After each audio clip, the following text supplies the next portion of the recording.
We start with tonight's major breaking news that a terrorism attack against a synagogue and other Jewish sites has been thwarted. A caravan full of explosives was uncovered in Sydney's northwest, with reportedly enough firepower to create a 40-metre blast wave. The Premier tonight held a press conference where he described this as a potential mass casualty event. That's a terrifying phrase for us all to hear.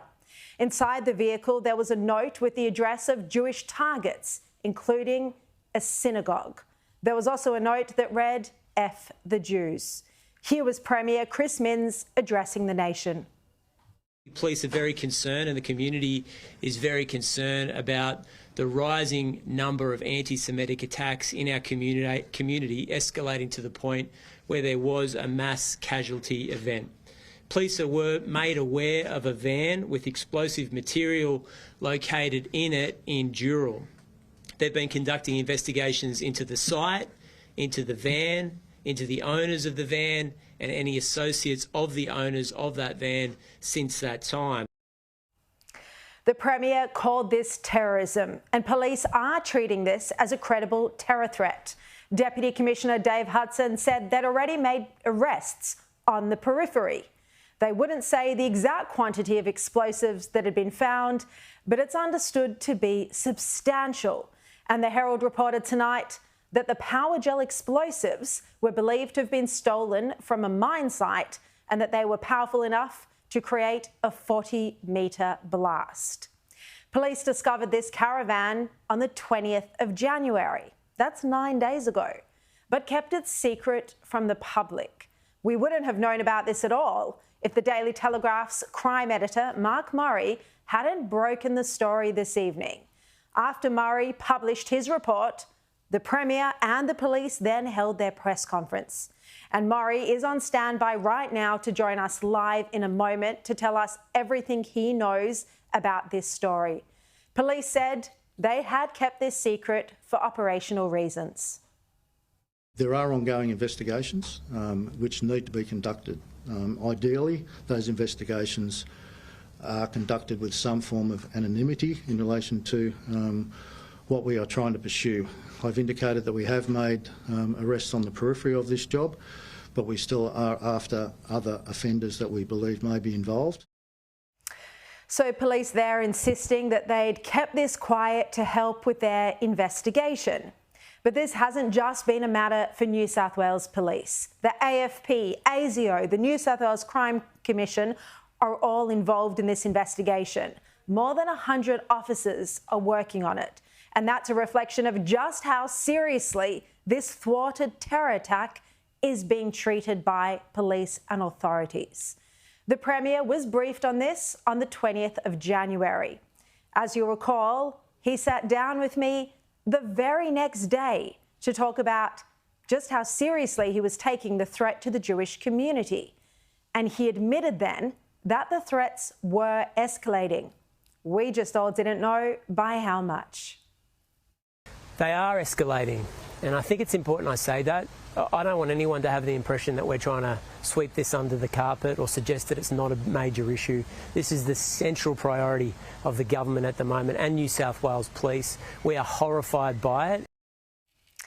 The Prime Minister Anthony Albanese has also been briefed. He was briefed many days ago, but unlike Chris Minns, he hasn't addressed the public tonight. Caroline Marcus will bring us the statement that he's made on social media. Shadow Home Affairs Minister James Paterson said that the Albanese government does need to explain why this has been kept secret, and he wants to know when the Prime Minister and the Home Affairs Minister Tony Burke had been briefed. He said, and let's read his statement. This is James Paterson. The Prime Minister and Minister for Home Affairs must explain when they were first briefed on this matter, what action they took to protect the community, and why they thought it was appropriate to keep it a secret for this long. Now, asked about the arrests that have already been made, Deputy Police Commissioner Dave Hudson said they were related but not the main culprits, and police were still investigating. So no one has directly been arrested who is responsible for this thwarted terror threat. Have those people been charged yet? They've been charged with offences related to Pearl. They are in custody.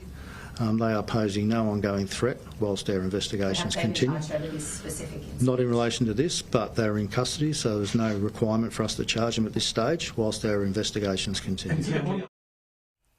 So potentially some link there, but we don't have the full story. Mark Murray might, and he's going to join me, as I said, in a moment. But the reality is the police don't know who is ultimately behind this spate of anti-Semitic attacks. The 10 arrests so far are of career criminals who may have been hired to commit the attacks by bigger players. I asked the New South Wales Head of Counter-Terrorism, Mark Walton, about this last night. In a way, it does give comfort that police are making arrests. 10 people have now been arrested, but you're sitting here and saying you have no idea who's ultimately behind it, who's paying them. That is still a serious concern. If something's keeping me up at night, it's just that. We knew police had stepped up their presence around Jewish sites in the eastern suburbs with regular patrols, but we didn't know it was partly in relation to this very serious threat. The caravan with the explosives was found in Dural in northwest Sydney. It's about half an hour from Sydney's CBD. Police only discovered the explosives after a local resident noticed the caravan had been abandoned, and it may have been sitting there since early December. This is part of the investigation. Dave Hudson assured the public that police would not rest until this was solved, and the Premier said he had the very best officers investigating. You are talking about the finest police force in the world that are deploying all of their resources to catch these people, and they will not stop until they're behind bars. We will not rest until these matters are resolved. We understand the concerns of the community. We understand the concerns of the Jewish community, and we take all these threats exceptionally seriously. Look, I have to be straight with you. This news tonight that a caravan full of explosives, enough to create a 40-metre blast wave, this is frightening to all Australians, and no more so than the Jewish community. Every time we walk into a synagogue or other Jewish institutions, things that you just do normally, naturally in day-to-day life, there's now anxiety and fear and concern.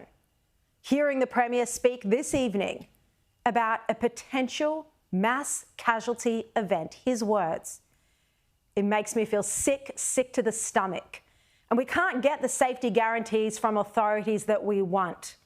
Last night, Mark Walton said there was reason to be concerned. He couldn't say that Jewish figures were safe.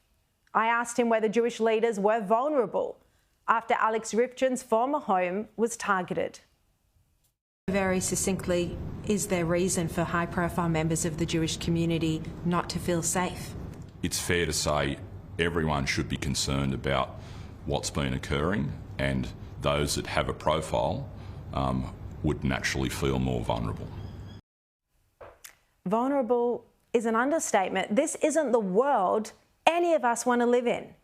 Jewish Australians have only ever contributed in a wonderful way to this country in every area of life to help make Australia a better place to live. The Jewish community has done absolutely nothing to deserve this. On the contrary. And I want to say to you tonight, we can't let terrorism win, because this is terrorism. Whatever the authorities say, it is terrorising our community. I want to say let's be strong and continue life as normal, but the reality is we can't afford to be complacent. And it's not just the Jewish community either. The childcare centre that was firebombed wasn't a Jewish preschool. It was just nearby a synagogue. This terrorism, this violent crime is impacting everyone. All Australians now have to take precautions. You have to look around, be vigilant, report anything suspicious immediately. This wave of domestic terror threatens to destroy our Australian way of life. It's working against everything that we all love about our country. We have to stand up to this, and we just have to hope that the police lock up the crooks as soon as possible before something, as the Premier warned, more serious takes place.